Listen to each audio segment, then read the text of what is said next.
Welcome to Tisky Sour. We were hoping tonight to be going through line by line the Sue Gray report for you. That's not yet out, but we do still have a hell of a lot of news to talk about. A Met Police investigation into Downing Street, the horrific actions of Met Police against a philosophy academic, the National Executive Committee of the Labour Party rebuffing Jeremy Corbyn, and Jordan Peterson failing to understand climate change and, in fact, failing to understand what the climate is.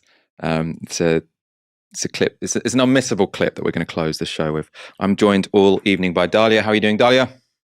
I'm good. I feel like the Sue Gray report is like more awaited than, it's not more awaited, almost as awaited as like Rihanna's next album. Like, I feel like it's just, she keeps promising to deliver and just leaving us in anticipation.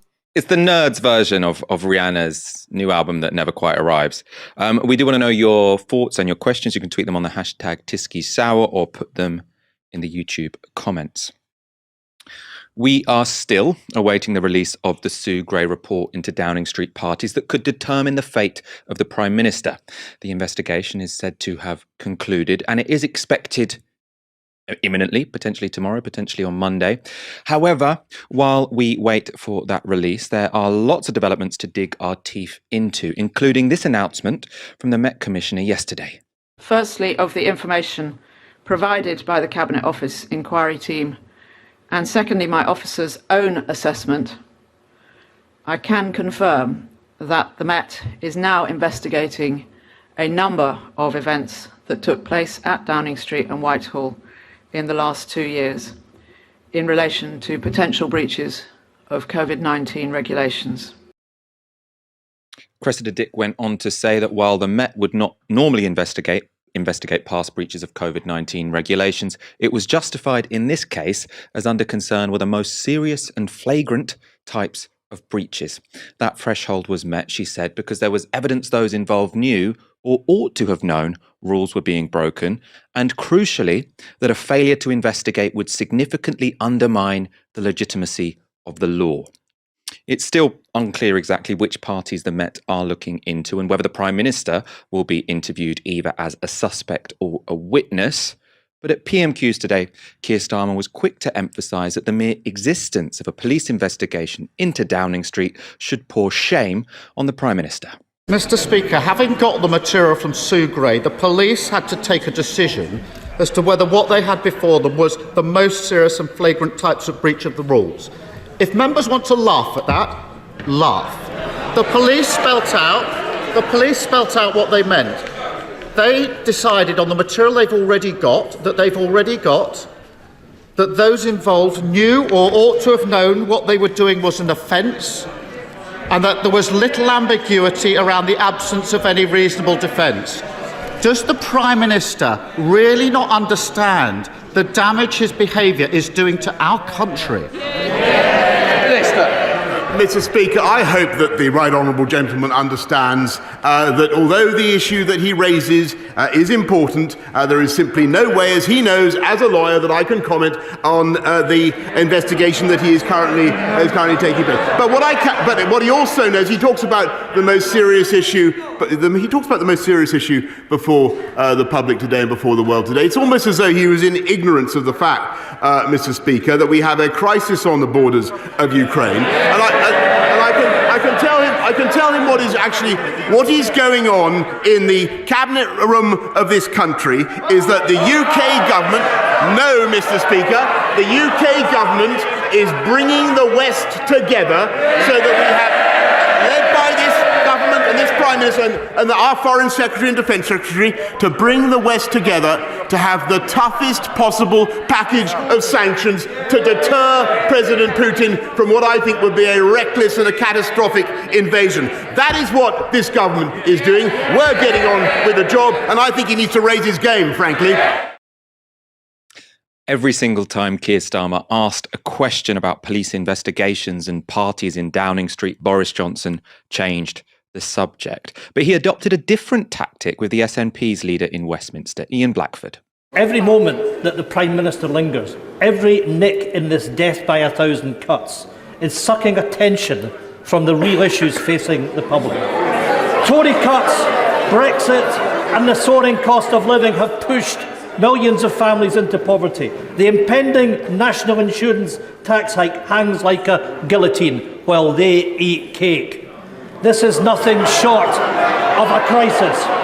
And the only route out, the only route to restore public trust is for the Prime Minister to go. How much longer will Tory MPs let this go on for? How much more damage are they willing to do? It is time to get this over with. Show the Prime Minister the door. Yeah, Prime Minister. Well, Mr. Speaker, I don't know who's been eating more cake. That was Boris Johnson appearing to fat shame Ian Blackford. They haven't really matured at all since their days in public school. Dalia, the maximum punishment for these alleged breaches would be a fixed penalty notice, so a fine of £100 or so. No one's going to do prison time. Some of the Prime Minister's allies are comparing it to a speeding ticket. Do you think it would be a big deal if Downing Street staff or even Boris Johnson himself were to receive one? I mean, first of all, what a classic move to, the minute he's in hot water, to declare that the West is in crisis and only he can save it. Really super cringy. But I think, this is the sort of the fundamental issue about our political system, that when it comes to the conduct and the attitudes of our political elites, it's not about what's right or wrong. It's about what you can and can't get away with. Obviously, a £100 fine is an insult when it comes to these people. That's money they'll find in the back of a sofa. Doesn't really do much materially. Symbolically, obviously, it does much more. But the question shouldn't necessarily be, what is the punishment? It should be, how do we actually create a system in which this contempt for the public, this contempt for political norms, for any sort of moral values, is prevented, and it doesn't happen again. Because as we've sort of talked about throughout this crisis, this is not the first time Boris Johnson has showed us who he is. He has showed us this kind of contempt, this kind of recklessness throughout his political career, and yet look how far he was able to come. But I think another thing here that people are turning now to the Met for some kind of system of accountability. But we've come to realize really in this crisis that when it comes to the state, when it comes to the powerful, accountability is a very closed circle. People are noticing that the very agents that are either complicit in or directly involved in infractions seem to be the only agents that we are supposed to rely upon for accountability. So we see that it's the police who saw it as their role to provide security for these parties, to defend these parties with their, with police resources, and now the ones being invited to investigate those parties. We see that for information and for framing, we rely on a media that is personally and politically deeply enmeshed with the very politicians that they're supposed to be reporting on. And when it comes to things like breaking the ministerial code and all of this, it seems that the only person to enforce that power is the Prime Minister himself, even when he is the subject of those concerns. And so there seems to be these kind of endless informal and formal avenues through which those who hold real power in this country, not the Allegra Strattons of the world, not those, the real power, they have these endless avenues to slime their way out of consequences. And I think that closed circle has always existed, but it's becoming very visible in this particular scandal. And, when it comes to what would happen if this report or if this investigation finds wrongdoing, I think the question that we need to ask, we need to take a step back here, which is, what is the desired consequence? What is the pathway out of the conditions that created this scandal? The one rule for them, one rule for us kind of logic that underpins how this government and the state more broadly operates. Okay, we have Boris resign, say, that's the most extreme case.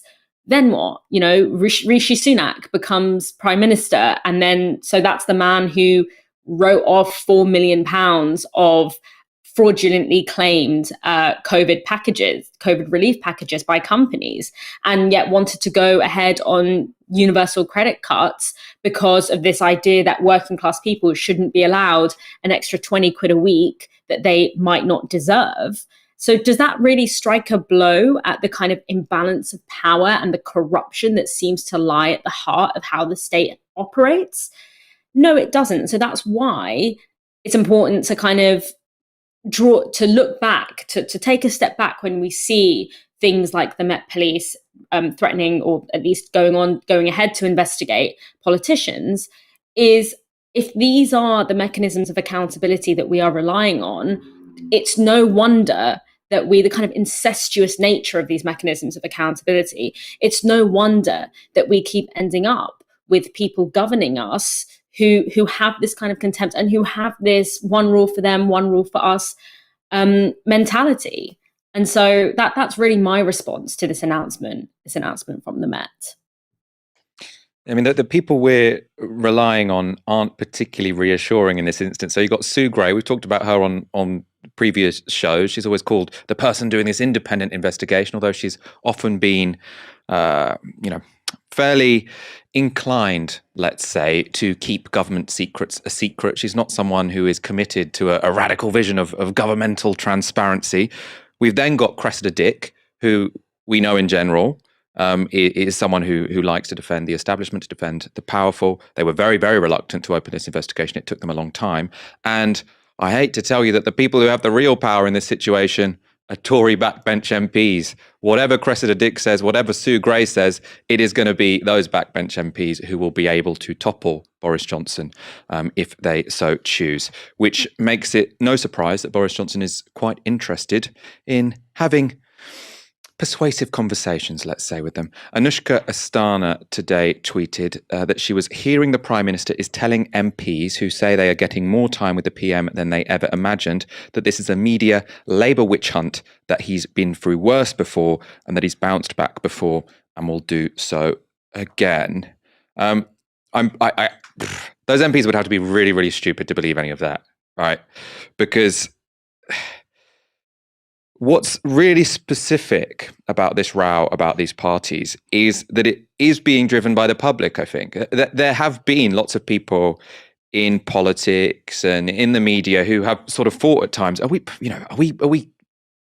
covering this too much? Are we talking too much about these parties? And then they've seen that actually this is the one thing that has grabbed the public attention more than anything over the past couple of years, potentially since Dominic Cummings went to Barnard Castle, because that experience of us following those lockdown rules, it was so significant to all of our lives. And to see that the people who made those rules just carelessly broke them, that is something which, while you have all of these Tories MPs saying, oh, there are bigger fish to fry, why are we talking about these parties? This is cut through for a reason. It's cut through for a reason because it shows general voters how politicians feel about them, which is why this isn't a media witch hunt or a Labour witch hunt. And I think it's why Boris Johnson won't bounce back from this. And I think everyone knows that, because people have seen that he has betrayed them, not just betrayed them, he sort of stuck up two fingers at them when they were at their most vulnerable, really.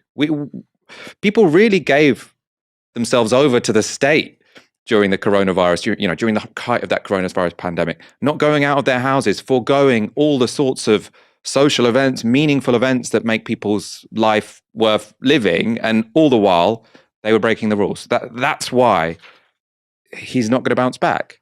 And that's why, you'd have to be a complete idiot if you're an MP and you go visit Boris Johnson and you're so starstruck that the man is willing to give you 5 minutes of his time that you'll believe that he'll bounce back from this and this is all a witch hunt. If you do believe that, these are Tory backbench MPs. I don't have much faith in them anyway. But that is going to be the big story over the next few days and weeks. Will they get the bottle to actually take this guy on? Let's go to a couple of comments. Gigi Hadidin over on Twitch says, the best thing about the crisis of the last few years is that the backstage machinations are happening in front of our eyes. The shame is that the reaction to it seems to be more apathetic than anything. I agree with the first part. I'm not sure what the evidence of apathy is. You could say, yeah, the response is sort of, oh, they're all the same, anti-politics. People aren't necessarily jumping up and down for a socialist revolution. But I think people are genuinely angry and genuinely sort of motivated to try and see some accountability for what's happened. So I'm not sure I'd describe it as apathy, but I see where you're coming from.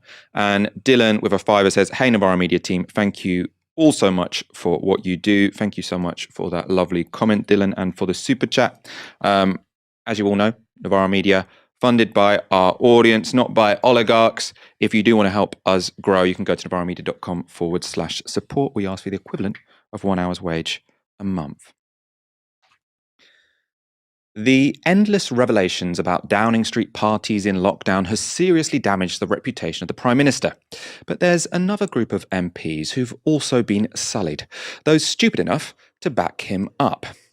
Credit where it's due, though. While Boris Johnson's defenders may be shameless, you can't fault them for creativity.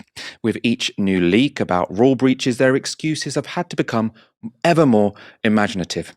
These are the politicians we think have risen to the challenge. The Prime Minister's diary is like no other. It is extraordinarily busy. It's put together in 5-minute blocks, and he will bounce from phone calls with foreign leaders to national security meetings, to meetings on domestic policy, to meetings with advisors on COVID. And then someone comes and grabs him and takes him out of his study and briefs him in the 30 seconds whilst he's walking down the stairs on what he's going into next. I'm not suggesting for a second that he didn't know the rules. I am accepting that he didn't know that the event that he was about to walk into was breaking them. The leadership of Boris Johnson this country has had has been so brilliant that he has got us through this incredibly difficult period, and he's got all the big decisions right. We have opened up faster than any other European country, thanks to the Prime Minister, and I'm honoured to be under his leadership. It's a very funny party that less than 10 minutes with colleagues you work with all the time. People broke off, I understand, from work, went to see the Prime Minister, gave him a cake, and then went back to work. And I bet, you know what political people are like, they probably talked about work when they were eating their bit of cake. I just don't recognise that as a party. And if that's the sort of parties you go to, they're not much fun, are they? That less than 10 minutes and from work colleagues when you're talking about work and disappear again. Gathering doesn't matter. Really thinking that the British people care about that. They realise that the Prime Minister got the first vaccination that saved billions of lives across the world. He took us through COVID. He nearly lost his life. He worked extremely hard for the people. All the hours and hours he worked, and you're worrying about less than 10 minutes when work colleagues brew a piece of cake. When Europe stands on the brink of war and there is a cost of living crisis, can we please have a sense of proportion over the Prime Minister being given a piece of cake in his own office by his own staff? And you're confident that it's okay for a Prime Minister who makes the rules to break the rules and thus break the law? That's okay? No, of course it's not. And there are, I'm sure there are ministers that get parking tickets and speed fines too. They break the law. And lots of people break the law in small ways, sometimes unintentionally. And I just think he's not robbed a bank. The Prime Minister was out on visits. He came back. He was working in the Cabinet room. People came in, presented him with a cake on his birthday. They sang happy birthday. He was there for about 10 minutes. It was not a premeditated, organised party in that sense that the Prime Minister himself decided to have. Well, invites were sent out. Well, he, as far as I can see, he was, in a sense, ambushed with a cake. They came to his office with a cake. They sang happy birthday. He was there for 10 minutes. I don't think most people looking at that at home would characterise that as a party. So Boris Johnson didn't know it was a party, and even if he did, he's been such a great leader, he should be allowed to break the law. But anyway, it really wasn't a party, just work colleagues gathered together to eat birthday cake and sing happy birthday. Though, even if it was a party, we should have a sense of proportion. But sure, it was a party. At least he didn't rob a bank. No, of course it wasn't a party. It was a cake ambush. Nadine Dorries threw in her 2 cents too, saying, so when people in an office buy a cake in the middle of the afternoon for someone else they are working in the office with and stop for 10 minutes to sing happy birthday and then go back to their desks, this is now called a party. Whether or not you call it a party, it was against the lockdown rules, which you guys wrote. That's the issue. Of course, where I agree with Nadine Dorries, this doesn't sound like an amazing party. But having 30 people sing happy birthday, even for 10 minutes, it was something that many people passed up. They passed it up because they were told to pass it up. One of them was Josephine, aged 7, who wrote this letter to the Prime Minister in March 2020. So she wrote, "Dear Prime Minister, I want to let you know it is my birthday today, but I am staying at home because you asked us to. I think Mummy and Daddy might have to cancel my party, but I don't mind because I want everybody to be okay. Please keep working hard to keep us all well. Are you remembering to wash your hands? Lots of love. Josephine, aged 7, in brackets, today." Very sweet there. Boris Johnson replied, "Dear Josephine, happy birthday. I am glad to hear you are staying at home, though I am sorry to hear about your party.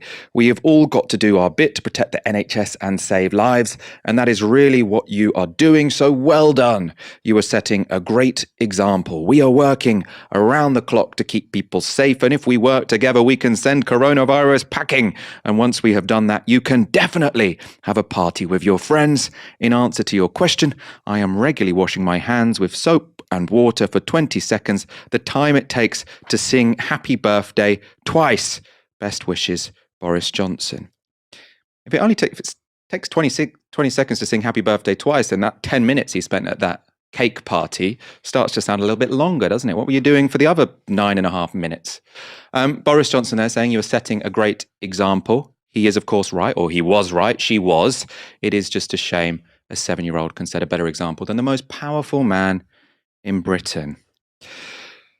Dalia, who comes off worse from all of this? Boris Johnson, who, you know, he broke those rules. It was offensive to do so, but I suppose breaking rules and having a party, at least it's kind of like a normal human thing to do.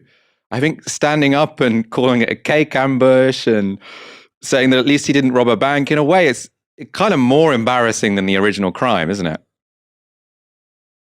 I mean, this has been the most tedious week of watching the most boring people in the world having an argument about what is and is not a party. I'm just like, oh my God, it's like nails on a chalkboard. But I mean, that whole package is just hugely embarrassing to watch. But obviously, you know, that is part of the course of being in Boris Johnson's cabinet or being in Boris Johnson's government. I've seen people defend him for much worse and for much, more absurd reasons. But, you know, reading that letter from that young girl, I've said this before and I'm going to say it again because I think it's an important point that gets lost in a lot of this tedious and embarrassing and absurd conversations that we're having about whether or not it's possible to be ambushed by a cake or, you know, whether 10 minutes doing this or that is a party or not.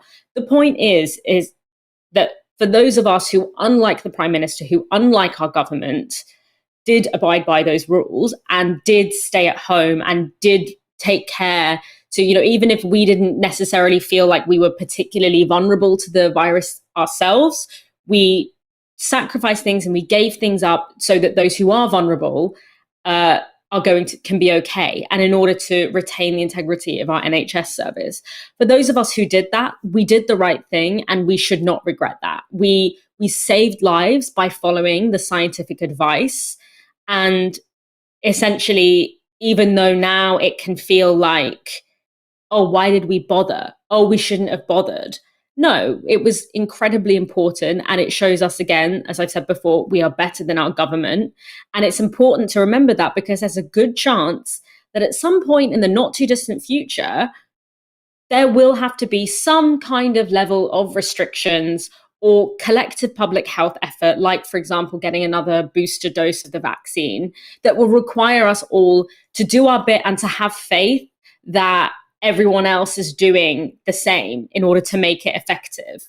And it's important to maintain a sense that if we had to do it all over again, we would do it the same way because it was ultimately the right thing to do. And that is, in a sense, the dangerous precedent that is being set, that has been set by this government, that will be difficult to shake off. And it's this breaking down of communality and of solidarity and this sense of, even if everyone is doing something as part of a public good or a collective effort, if you can get away with not doing it, then you should do that, because, you know, it's this kind of very sort of game theory way of looking at the world. It's actually very Thatcherite, of, you know, seeing it as, you know, yourself as separate from the collective effort, as somehow as an individual in a little siloed box.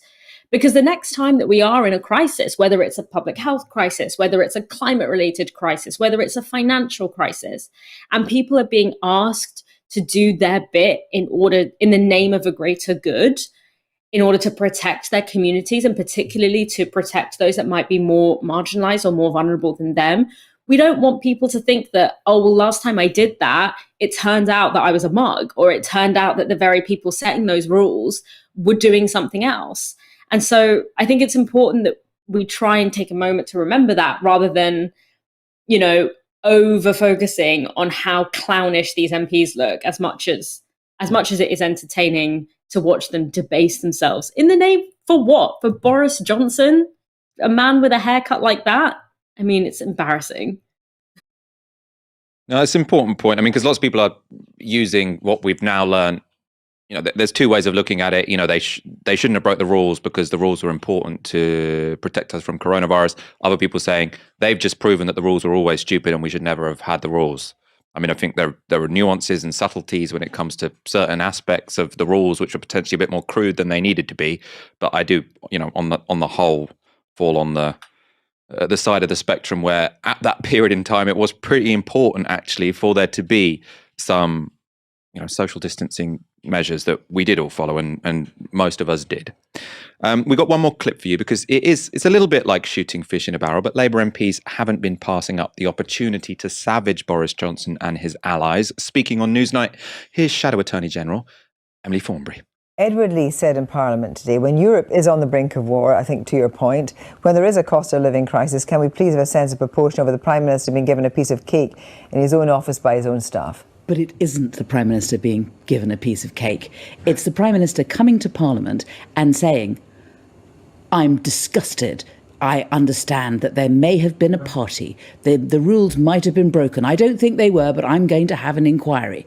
When he knew all along that he had been involved in many, many parties, and he had lied to us, and he covered up, and he kept covering up. And that is what has lost trust of the British people. And he now doesn't have the authority to be able to deal with the cost of living crisis, with the war in Ukraine. He doesn't have the authority to lead. And really, you know, Conservative MPs, in the end, they have, I mean, Layla and I can do what we can, but we have a majority of 80 of Conservative MPs. It's up to Conservative MPs. Well, it's up to Boris Johnson's conscience. But if he's not prepared to exercise his conscience and go, it's up to Tory MPs now to leave. And frankly, I would suggest to viewers tonight to write, if they have a Tory MP, write to your MP and tell them what you think.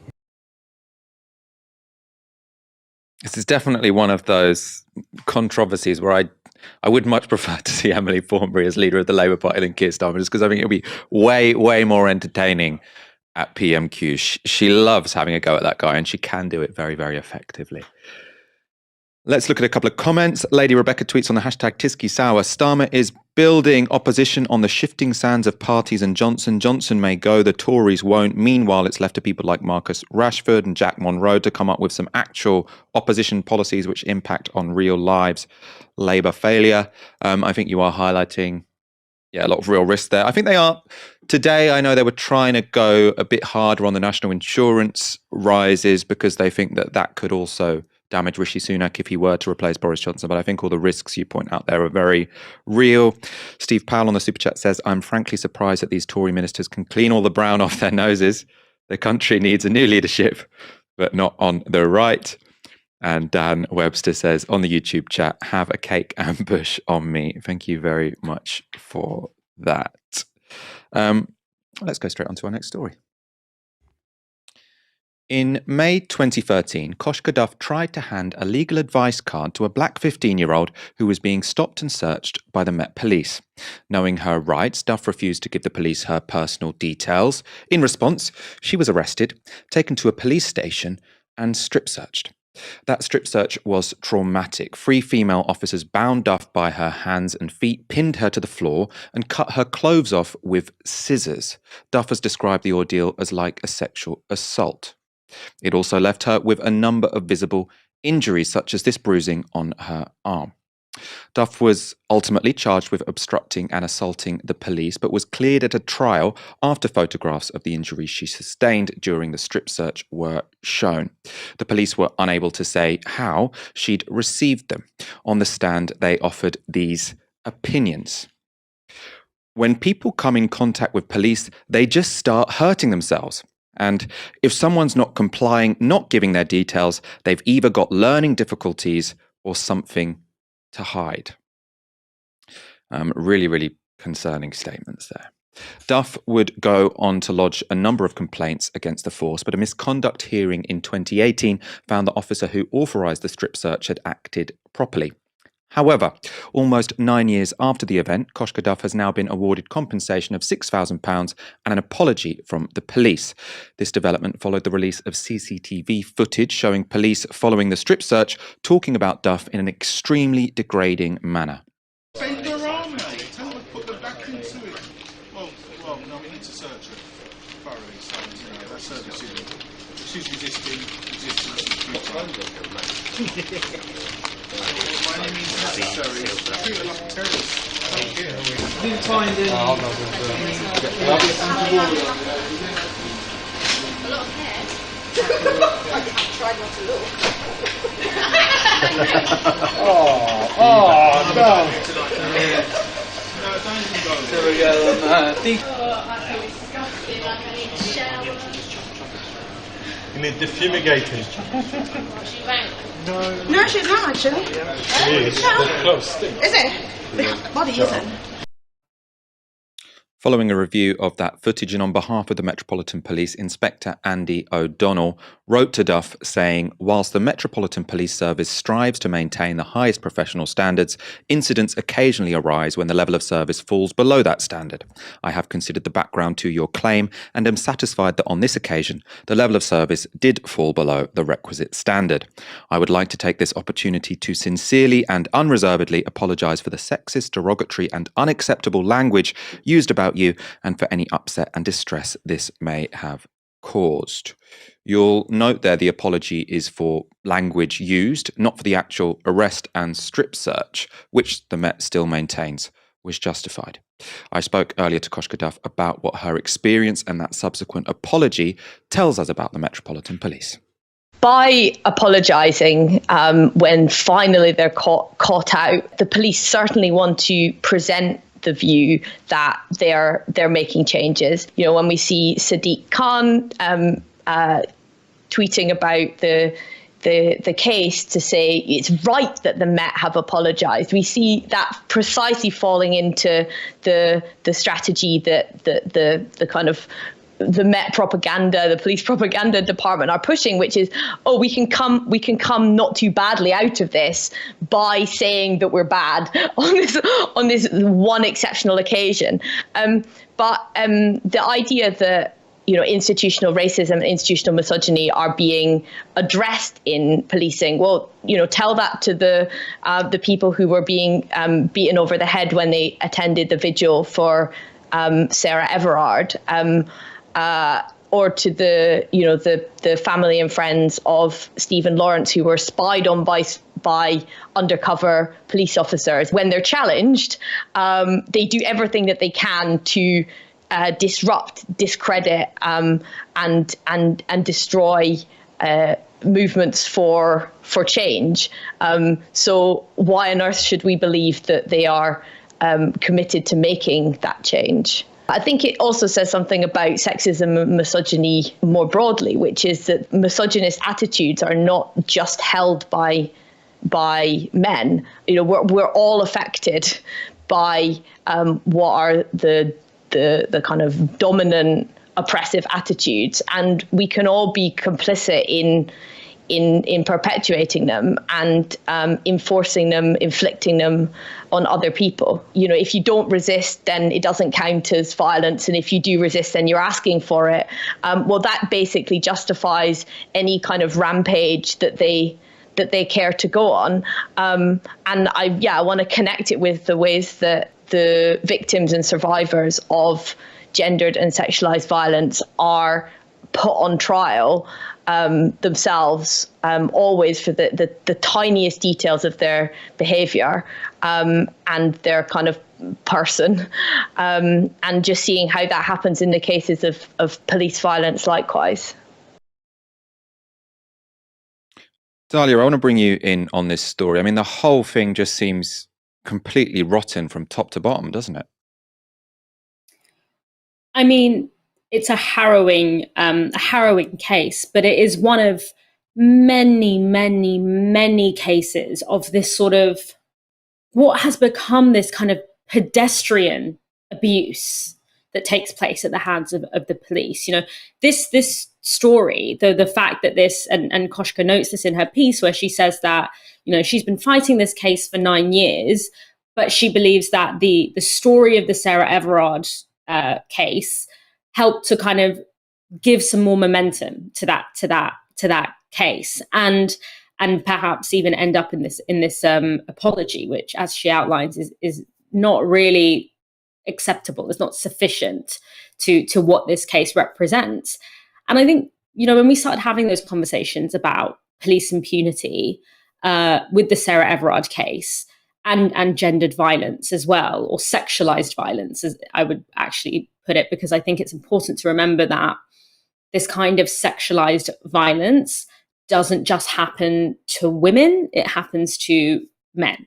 It happens to people of all genders as well in the policing system. But that Everard case is actually not the typical way in which people experience violence, including sexualized violence and harm, at the hands of the police or within the prison, the policing system, the prison system. And I think it was quite useful for the Met Police to frame it as if that was an exceptional case, and that is sort of the odd man out. That is the odd man out example. Actually, the vast majority of cases look a lot more like this one. And most of the people who are at the receiving end of it don't have the resources or the political expertise to bring it to public attention in the way that it has been in this case, and to go through the grueling and dehumanizing and re-traumatizing process of trying to hold the police to account, of appealing the police, which even for Koshka, who is, you know, a highly educated, she's an academic, a highly educated white woman with a professional job, took her 9 years. You know, the vast majority of victims of police harm, as she notes, don't have those kinds of social and cultural resources. And even with those resources, that struggle was absolutely unimaginable, and it was difficult and it was traumatizing. And I think that rare insight when we got to see the sort of CCTV footage of how the police were talking about her when they had her held, it gives so much insight into the logic underpinning the way the police operate that many of us sort of knew, but didn't have this kind of explicit evidence of. And it's that dehumanization of the people that they interact with. The way that the people that they designate, or the state designates as criminal or criminal-like, becomes so dehumanized. And I think it's interesting that they use the phrase, you know, do what you want, treat her like she's a terrorist. And it's when we create these kinds of categories, like criminal, like, you know, these kind of naming categories, where once you designate someone in that way, the amount of state violence that they can be subjected to is seemingly bottomless, with full backing by the state and even at times the public.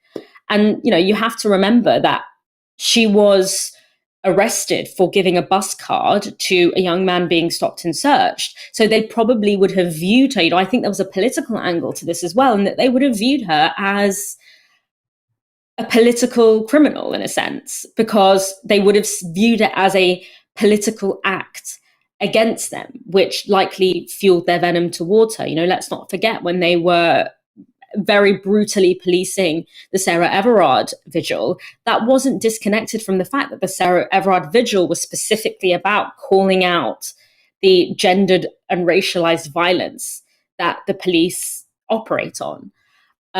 So I think this is an incredibly instructive case, and it's important that we, as you know, throughout last year, we had some really important conversations about the amount of power that the police are given by our society and the lack of accountability and the ways in which we allow people who are designated in particular ways to be treated by the police. It's important to remember that this case is actually a lot more typical of and a lot more commonplace than, you know, the exceptionalized one that we heard a lot about last year. I think it's important to remember that, because it's in the interest of the police to sort of exceptionalize that one case, to exceptionalize the Sarah Everard case and say there's nothing else to see here, when actually the experiences that we've read about, the experiences that are in the public eye now, thanks to that long struggle that Koshka had with the police, has now given us the ability to say, look, this is what has been happening to our communities all of these years. And these are the things that we've been gaslit about and told, you know, that no one's going to have sympathy for you because it's all that people, the public, the state, etc., are always going to take the police's word for it. So it's incredibly important for a movement towards transparency, accountability, and actually reducing the amount of power that the police have in our society, that this case is a really hopefully important step towards that. You know, I mean, I think that point about the police, you know, presumably seeing her as a political enemy is important. I find it very persuasive. I also, though, just want to return to what they actually said. So as I read out earlier, police officer testimony said, if someone's not complying, not giving their details, they've either got learning difficulties or something to hide. Now, I mean, I assume potentially maybe he went on to say she clearly didn't have learning difficulties, so I can presume she had something to hide, and he wouldn't just have also demanded a strip search of someone who had learning difficulties. But this idea that if you know your rights, because Koshka was just asserting her right. She wasn't doing anything wrong. She was saying, you have no right to ask for my details, and therefore that gave the police what they thought was the right to do absolutely anything to her. And until there was CCTV footage, I mean, they did have that. Well, they had the ability to do anything to her without facing any consequences whatsoever. And they've still only apologized for the words they used afterwards, not the original, you know, material strip search and the physical abuse, or alleged physical abuse, I should probably say, for legal reasons. If you want to know more about this case, over on novaramedia.com, Koshka Duff has written a brilliant piece on her experience with the police. I do recommend you check that out, as well as this piece from June 2020. Here, Koshka and Tom Kemp ask whether defunding the police would work in the UK. Of course, incredibly relevant to the story we've been discussing today. We can go to a couple of comments tweeting on the hashtag Tisky Sour. John Luke says, vile behaviour by the police, the comments and the gaslighting is next level. This only confirms further that police reform is urgently needed. Raluca Mararu comments on the YouTube chat, the institution of policing was created and continues to function as a means of enforcing a violent, exploitative status quo. Get rid of them all. So we've got a reformist position, an abolitionist position in the comments. I love the plurality of people's perspectives on this. And Minko B says on Twitch, the only chance of getting an apology comes from recorded footage. Chances of getting access to that footage must be pretty low. I think that's incredibly important. The fact that, as I say, a very limited amount of accountability came here was because the CCTV footage existed, and that after 9 years, Koshka was able to get hold of it. So I think even the limited accountability that has happened was, you know, the odds were stacked against Koshka achieving that. We got almost 3,000 of you watching. If you haven't already, do like the video, as it helps us on the algorithm. Let's go on to our next story. Jeremy Corbyn has once again been rebuffed by the bureaucrats at the top of the Labour Party. An attempt to have the whip restored to the former leader was this week voted down at a meeting of Labour's National Executive Committee. The motion, which would have urged the Labour whips to readmit Corbyn to the Parliamentary Labour Party, was defeated by 23 votes to 14. He will continue to sit as an independent MP. In response to the defeat of the motion, Corbyn tweeted, "Today's NEC vote and Keir Starmer's ongoing decision to bar me from sitting as a Labour MP is disappointing. I am grateful for and humbled by the support I've received, especially from my Islington North constituents. The struggle for peace, justice and sustainability goes on." The issue of Corbyn and the whip is of particular significance when it comes to the Islington North Labour Party selecting their candidate for the next general election. If Corbyn remains without the whip, he will presumably be barred from standing.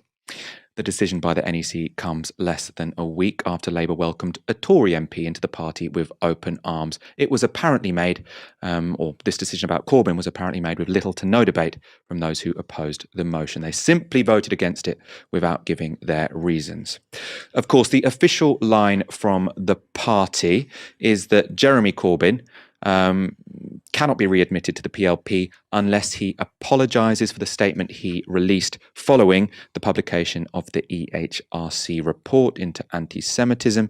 We can remind you of the post in question. Corbyn wrote, "Anyone claiming that there is no anti-Semitism in the Labour Party is wrong. Of course there is, and there is throughout society, and sometimes it is voiced by people who think of themselves as on the left. Jewish members of our party and the wider community were right to expect us to deal with it, and I regret that it took longer to deliver that change than it should. One anti-Semite is one too many, but the scale of the problem was also dramatically overstated for political reasons by our opponents inside and outside the party, as well as by much of the media." Everything Corbyn said in that statement is true, which is presumably why he has declined to apologise for it. In other news, at that same NEC meeting, it was revealed the Ford report would be delayed once again. The report was initially due to be published in July 2020, but 18 months later, there is still no date set for its release.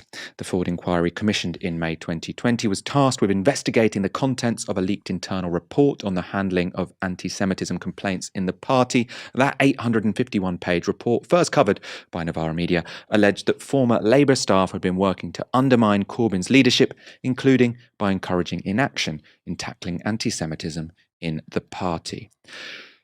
Dalia, this decision by the NEC does not come as a surprise to me. I didn't really expect them to endorse Corbyn getting the whip back. But for how long do you think this position, this sort of awkward status quo, is going to be sustainable? Look, the audience of this elongated theatre of punishment against Jeremy Corbyn is not the electorate. The electorate might not have in 2019 wanted Jeremy Corbyn to be leader of the Labour Party, but I don't think that they necessarily felt that someone who has been, a Labour MP for many, many, many years, who actually on a lot of his individual positions, many people in the country agree with, and who, by all intents, by the admission of the very people who are leading the charge against Jeremy Corbyn, is a really good Labour constituency MP. I don't think anyone can deny that. I don't think that the electorate really would feel very strongly that someone like that shouldn't be even a Labour MP. The audience for this is the commentariat, and it feels very much like the commentariat decide what positions it's okay for Labour to take and not to take. It's kind of that leading from behind logic that I think really dominates Keir Starmer's strategy. And it's very uncomfortable to watch this when you compare the boldness and the ruthlessness with which Keir Starmer is treating Jeremy Corbyn compared to, I don't know, the Tories, or compared to Wakeford, who was welcomed with open arms into the Labour Party, despite his long history. Actually relatively short history, because he's got a very short political career, but within that history was very much dominated by quite unequivocally indications of racist ideologies and voting on very racist legislation, what I would consider to be racist legislation.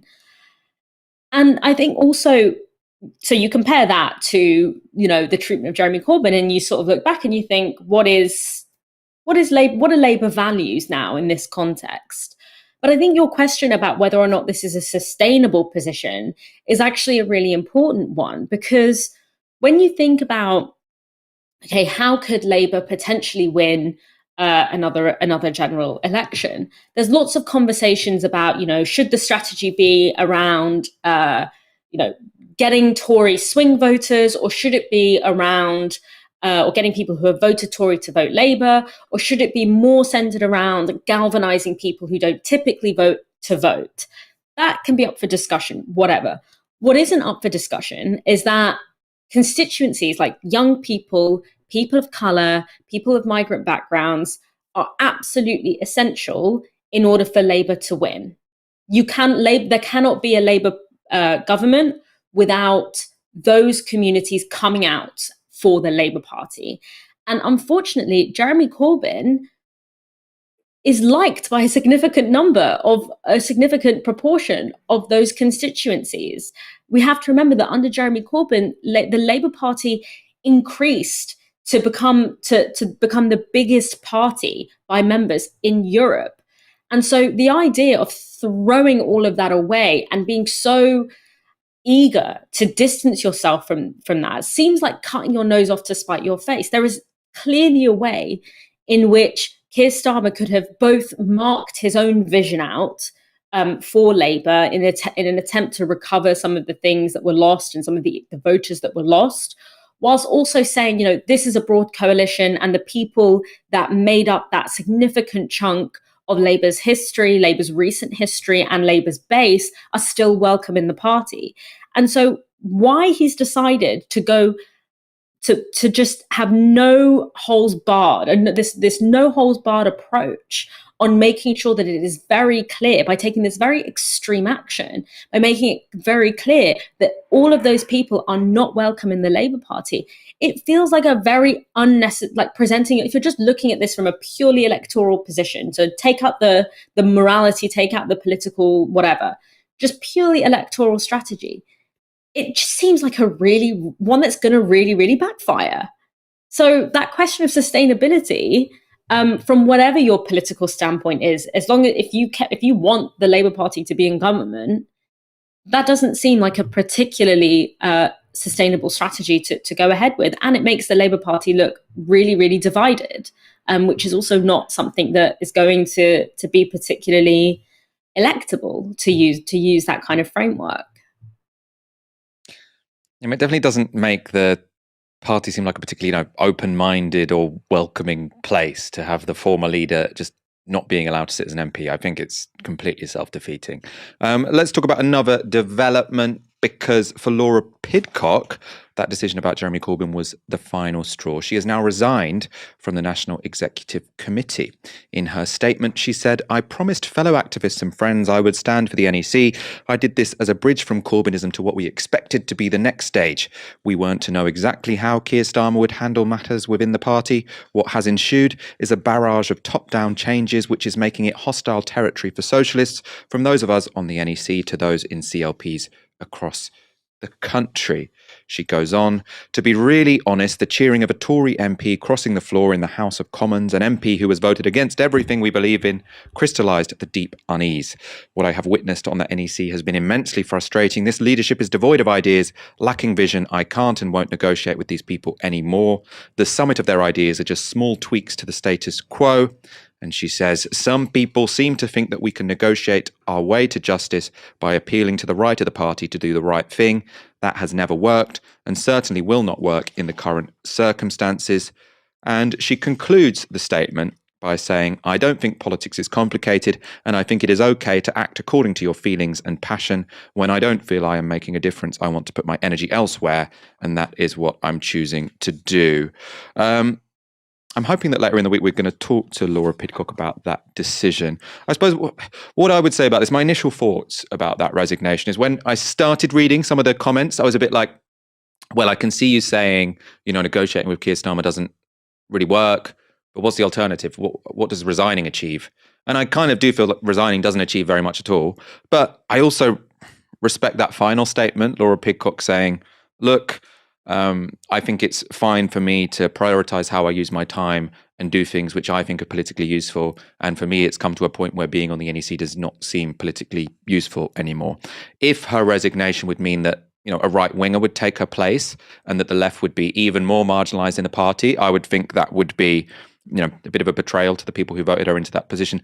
As far as I understand, the next person on the list, so there isn't a by-election, it's just whoever was, I presume, 10th on the list for the NEC gets to take Laura Pidcock's place, which is apparently Anne Henderson, who was on the CLPD and Momentum list. So I imagine, if that's correct, that's what Sienna Rogers is reporting, then the votes will still go the same way. Whatever Laura Pidcock would have voted for, the person replacing her is probably going to vote the same. So I do feel like that kind of decision to say, look, there are different things I prefer to be doing with my time is a fair one. Let's go to our final story. The New York Times once described Jordan Peterson as the most influential public intellectual in the Western world. However, since 12 Rules for Life became a bestseller, the controversial philosopher has outed himself as, well, a bit of a fraud. Here he is giving some nuggets of wisdom to Joe Rogan. Hard to sort out. The climate change one is a weird one. So that's because there's no such thing as climate, right? Climate and everything are the same word. And that's what bothers me about the climate change types. It's like, this is something that bothers me about it technically. It's like, climate is about everything. So, okay. But your models aren't based on everything. Your models are based on a set number of variables. Yeah. So that means you've reduced the variables, which are everything, to that set. Well, how did you decide which set of variables to include in the equation if it's about everything? And that's not just a criticism. That's like, if it's about everything, your models aren't right. Because your models do not and cannot model everything. Jordan Peterson. The words climate and everything do not mean the same thing. They're different words with very different meanings, and that argument was completely ridiculous. We can get up the definition of climate for you. This is from the Oxford English Dictionary. The weather conditions prevailing in an area in general or over a long period. That's not the same definition as the definition for everything. And the weather conditions prevailing in an area in general over a long period of time are not all things, which is why you can model them. When predicting future weather patterns, scientists can identify inputs which they know will affect outcomes. If there is more carbon dioxide, temperatures will rise. If there are fewer reflective surfaces on the Earth, for example, if ice melts, temperatures will also rise. These are two relevant inputs which affect the climate, and so they feed into models which tend to make pretty good predictions. Jordan Peterson, though, thinks those predictions are impossible because actually a decent climate model would have to contain as its inputs everything, absolutely everything, presumably including whether I decide to get drunk this weekend or which team wins the Premier League. This was supposed to be the most significant intellectual in the Western world. Dalia, have you ever seen a bigger fraud in your life than Jordan Peterson? Jordan Peterson is an example of someone who has made a lot out of very, very little. Like he's successfully managed to sort of package, his status as just a sort of an academic, which, there are lots of academics in the world doing lots of different things. Being an academic of quite a specific discipline, and he's managed to package that into a very generalized sense of, I can just be taken seriously on any topic, no matter how patently ill-equipped I am to contribute to it. And it's very unacademic. It's very unscholarly of him. And he mixes this very powerful concoction of respectability, through wearing a suit in what looks like an underground bunker, obviously his whiteness, his masculinity, these markers of I'm legitimate, I'm respectable, you should listen to me. He's packaged that with this kind of very boring nostalgia politics, which is very easy, low-hanging fruit, and this kind of self-victimizing narrative in order to sell a shit ton of self-help books. That's essentially the Jordan Peterson a model. He's essentially a kind of an influencer. But unfortunately, whilst he might be patently shameless, he's also he's dangerous, and he's somehow powerful because of that very mix of sort of nostalgia, respectability, and touching on this sense of self-victimization. Because whilst he might not be the most extreme end of the culture war, he's not a sort of a Milo Yiannopoulos, he's not a Alex, God, I've forgotten his name, the InfoWars guy. That's my brain sort of, that's self-care, the fact that I've just blocked his name out.